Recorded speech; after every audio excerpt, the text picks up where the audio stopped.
तिलिस्माती और माफूकुल फितरी दास्तान अरबो अजम में इस्लाम की आमद से पहले से मशहूर थी। हातिम कोई अफसानवी कहानी का किरदार नहीं बल्कि हकीकी तारीखी शख्सियत है जो 6ठी सदी ईस्वी में यमन के तय कबीले का बादशाह था। हातिम का पूरा नाम हातिम बिन अब्दुल्ला बिन साद इब्न अखज़म अत-ताई था। हातिम की मां निहायत ही दौलतमंद और सखी खातून थी। उसके वफात के बाद हातिम के भाइयों ने इसका माल रोक लिया और हातिम पर बेशुमार जुल्म ढाए। इसे कई दिन तक भूखा रखा।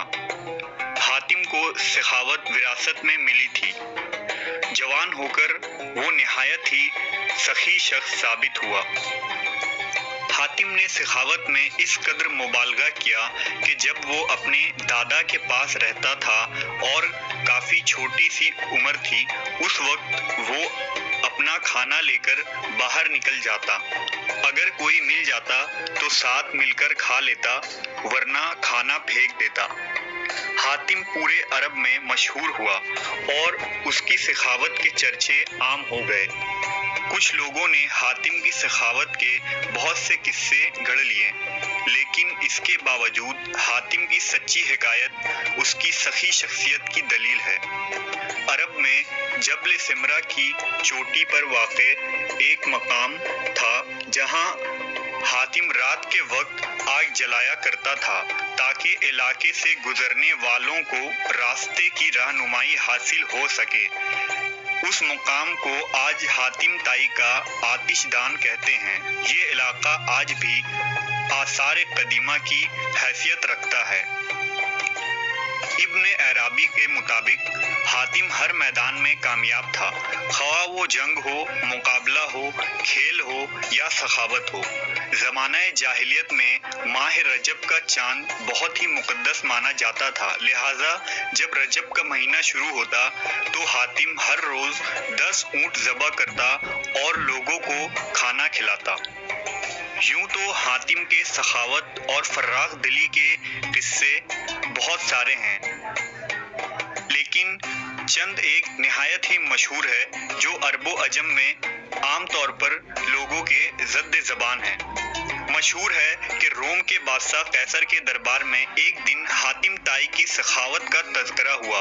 एक शख्स ने बताया कि हातिम के पास उम्दा नस्ल के घोड़े हैं जो निहायत ही खूबसूरत हैं। हातिम की तारीफ सुनकर बादशाह ने कहा, जब तक किसी आदमी को आजमाया न जाए उस वक्त तक उसके बारे में कोई राय कायम करना अकल के खिलाफ है। बादशाह ने कहा, जाओ और हातिम की सखावत के बारे में हमें मालूमात फराहिम करो। इससे कोई ऐसी चीज़ तलब करो जो इसकी नज़र में सबसे ज़्यादा कीमती है। दरबारी ने कहा कि हातिम के लिए सबसे ज़्यादा अजीज और कीमती उसका तेज़ रफ्तार घोड़ा है। लिहाजा बादशाह ने ये हुक्म दिया कि हातिम से उसका घोड़ा मांगो और मेरे पास लेकर आओ। लिहाजा वजीर बादशाह के दरबार मंजिलें तय करते हुए रात के वक्त हातिम ताई के घर पहुंचे। जब वो वहां पहुंचे तो मौसलाधार बारिश हो रही थी। वो हातिम के यहाँ मेहमान ठहरे। ऐसे खराब मौसम में घर से निकलना निहायत ही मुश्किल था, लिहाजा मेहमानों के खाने का इंतजाम करने के लिए हातिम ने अपने घोड़े को ही ज़बह कर दिया और दस्तरखान पर लजीज भुना हुआ गोश्त पेश किया। सुबह के वक्त जब बारिश थमी तो उन वजीरों ने कहा कि हमारे बादशाह के सामने आपके घोड़े की बहुत तारीफ की गई है। बादशाह चाहता है कि आप अपना घोड़ा बादशाह की खिदमत में बतौर नजराना पेश कर दें। वजीर की बात सुनकर हातिम निहायत ही अफसोस के साथ कहने लगा कि वो घोड़ा तो मैंने आपको रात में खिला दिए। वजीर ने कहा, हमारे बादशाह के सामने आपके घोड़े की बहुत तारीफ की गई थी। अब ये बात अगर बादशाह सुनेगा तो वो आपके सखावत का भी कायल हो जाएगा। सन 578 ईस्वी में हातिम की वफ़ात हुई।